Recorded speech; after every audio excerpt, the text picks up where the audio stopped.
O que aconteceu nesse sábado pode mudar completamente o cenário do Campeonato Brasileiro. O Palmeiras perdeu e perdeu justamente para o Fluminense. Com isso, o Flamengo entra em campo contra o Mirassol sabendo que a vitória pode colocar o rubro-negro muito mais perto da liderança do campeonato. Mas calma, porque ao mesmo tempo que o Flamengo recebeu essa ajuda inesperada do rival, Leonardo Jardim terá problemas para montar o time. Bruno Henrique está fora, De La Cruz sofreu uma lesão e no meio de tudo isso existe uma situação nos bastidores que está começando a incomodar muita gente, porque o Flamengo renovou com Alexandre, enquanto o Eric Pulgar ainda enfrenta dificuldades para conseguir essa valorização. E é exatamente sobre tudo isso que vamos falar hoje. Então já deixa seu like, se inscreva no canal na Flamengo e fica comigo até o final porque essa história do Pulgar merece uma análise com bastante calma.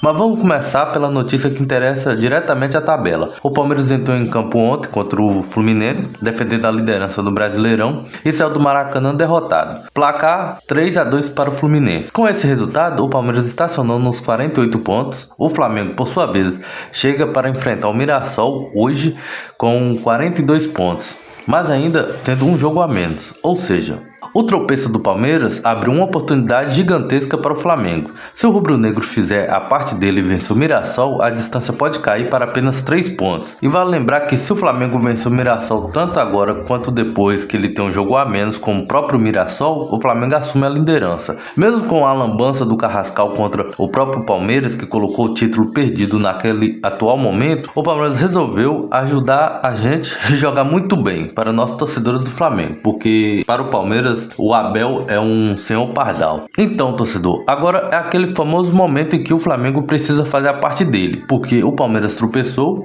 e aqui está o perigo, porque vamos enfrentar o Mirassol e o Mirassol está brigando para não entrar na zona de rebaixamento e não cair para a Série B. Entretanto, ao mesmo tempo, está na Libertadores e brigando para passar para a próxima fase. O Mirassol está precisando apenas de uma vitória simples para ir direto das oitavas para as quartas de finais. Ele enfrenta o LDU. Entretanto, a equipe do Mirassol está apenas um ponto à frente do Santos, que aparece como o primeiro time dentro do Z4. Então você já sabe como será o jogo. O Flamengo chega pressionado pela necessidade de vencer, o Mirassol chega pressionado pela necessidade de pontuar. E quando você enfrenta um adversário nessa situação, normalmente encontra um time muito mais fechado, concentrado e disposto a transformar cada minuto da partida em uma batalha. Por isso, não dá para entrar em campo achando que vai ser um passeio. O Flamengo precisa jogar sério, porque uma vitória pode colocar o time novamente respirando no cangote do Palmeiras. Mas se acontecer um tropeço, pode fazer essa oportunidade desaparecer. E é aqui que começa a segunda parte dessa história. O Flamengo divulgou os relacionados para a partida e a principal ausência é o Bruno Henrique. O atacante ainda sente dores na região do trauma sofrido contra o Cruzeiro e será preservado. A ideia é evitar um problema maior e, principalmente, tentar deixá-lo em condições para a próxima partida. Mas não é só Bruno Henrique, De La Cruz também está fora. O Uruguai reclamou de dores na coxa esquerda e passou por exames de imagem. O resultado apontou uma lesão muscular, ou seja, mais um problema para Léo Jardim administrar. Sem falar que, coitado, De La Cruz só vive no departamento médico. Além disso, tem Alexandre e Vitão que seguem fora. E Everton Cebolinha também não aparece entre os relacionados depois do quadro gripal. Então, de repente, um jogo que o Flamengo precisava simplesmente entrar e vencer ganhou mais uma camada de dificuldades. Mas nem tudo são problemas. Tem uma boa notícia nessa lista. Luiz Araújo está de volta. O atacante está recuperado do problema no joelho que sofreu durante o amistoso contra o Olímpia e volta a ser opção para Leonardo Jardim. Ele está liberado, mas havia ficado de fora contra o Cruzeiro, porque ainda tinha poucos treinamentos. Agora está novamente relacionado. E isso é importante porque o Flamengo precisa de opções ofensivas, principalmente considerando a ausência do Bruno Henrique. Então, a volta do Luiz Araújo pode ser muito importante ao longo da partida. E diante de todos esses desfalques, uma possível escalação do Flamengo pode ter Rossi no gol, Varela, Danilo, Léo Pereira e Ayrton Lucas na defesa. Eric Pulgar, Jorginho, Arrascaeta no meio. E na frente, Gonçalo Plata, Lino e Pedro. E aqui eu quero chamar a atenção para uma coisa. Ayrton Lucas pode ganhar ainda mais espaço, principalmente porque Alexandre está novamente fora. Isso nos leva diretamente para a próxima notícia, porque a situação de Alex Sandro está começando a gerar um questionamento que vai muito além de uma simples lesão. O Flamengo decidiu renovar com Alex Sandro por mais uma temporada. Até aí tudo bem, é um jogador experiente, com um currículo enorme e que já teve momentos importantes com a camisa do Flamengo. O problema está na disponibilidade. Em 2026, Alex Sandro vem tendo dificuldades para conseguir uma sequência consistente de partidas e existe um dado que chama bastante atenção. O lateral tem apenas 350 minutos a mais em campo do que a Arrascaeta. E estamos falando de um jogador que ficou aproximadamente 3 dos primeiros 8 meses de temporada afastado por problemas físicos. Isso não significa que Alex Sandro seja um jogador ruim, jamais, muito menos que ele não tenha qualidade. A questão é outra. O Flamengo está conseguindo extrair o retorno esportivo esperado dessa renovação? Essa é a pergunta que deve ficar. E ela fica ainda mais interessante quando colocamos outros nomes, nessa discussão. Eric Pulgar. A situação do Eric Pulgar continua indefinida. E olha que interessante. Segundo informações divulgadas, o próprio jogador dá preferência à permanência no Flamengo. Pulgar está no clube desde 2022. Está adaptado, tem identificação com a torcida e se tornou uma peça importante no meio do campo. Mas existe um problema. A negociação não avança como o jogador esperava. O chileno já apresentou uma contraproposta e agora aguarda uma definição da diretoria. E segundo as informações divulgadas, o staff do jogador entende que essa decisão não pode continuar sendo adiada. Pulgar quer uma definição até a próxima semana. E tem outro detalhe que torna essa história ainda mais delicada. A multa rescisória do jogador caiu para aproximadamente 4 milhões de euros, algo em torno de 23 milhões de reais. Ou seja, se aparecer um clube interessado e querendo pagar o valor que Eric Pulgar deseja, o cenário pode ficar ainda mais perigoso para o Flamengo. Porque por mais que o Pulgar tenha um pavio curto, aqui não estamos falando de qualquer jogador. Estamos falando de um atleta que Leonardo Jardim também considera importante para o funcionamento da equipe.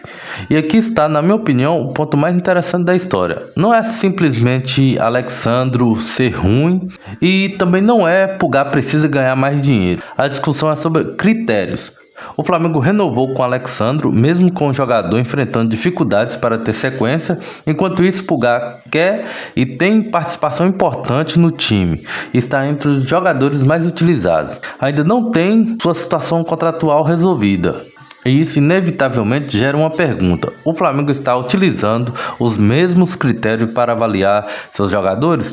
Porque contrato não pode ser analisado apenas pelo nome do jogador. Tem que entrar em conta idade, disponibilidade, minutagem, importância tática, desempenho, histórico físico e, claro, o planejamento para a próxima temporada. E quando você coloca tudo isso na mesa, a situação do Pulgar merece atenção.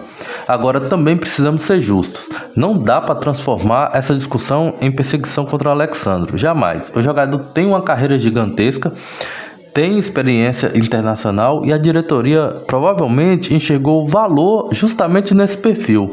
O problema é que o futebol não vive de currículo, vive de desempenho e principalmente de disponibilidade. Você pode ter um jogador extremamente qualificado, mas se ele não consegue estar em campo quando o treinador precisa, isso começa a pesar no planejamento. E é justamente isso que o Flamengo precisa avaliar, porque o clube está disputando Brasileirão e Libertadores. Não existe espaço para um elenco onde algumas peças importantes não estejam disponíveis com frequência. E quem pode ganhar com isso? Sinceramente, quem pode ganhar com isso é o Ayrton Lucas. O lateral vem apresentando sinais de recuperação, de melhor fase e pode aproveitar essa sequência para ganhar mais espaço.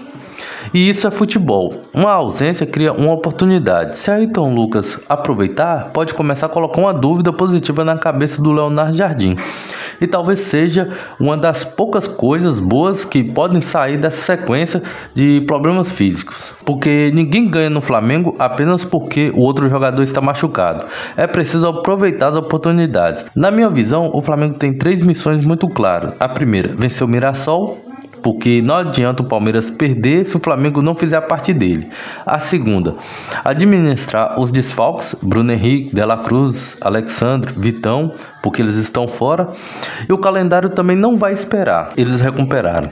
A terceira é resolver a situação do Pulgar, porque quanto mais tempo essa negociação ficar parada, maior será a possibilidade de o jogador começar a ouvir outras propostas. Se perder um jogador importante gratuitamente ou por um valor considerado baixo, seria um problema enorme para o Flamengo. Então agora eu quero saber a sua opinião. Você renovaria com Eric Pulgar? E mais importante, você acha coerente o Flamengo ter renovado com Alexandro enquanto ainda enfrenta dificuldades para resolver a situação do Pulgar?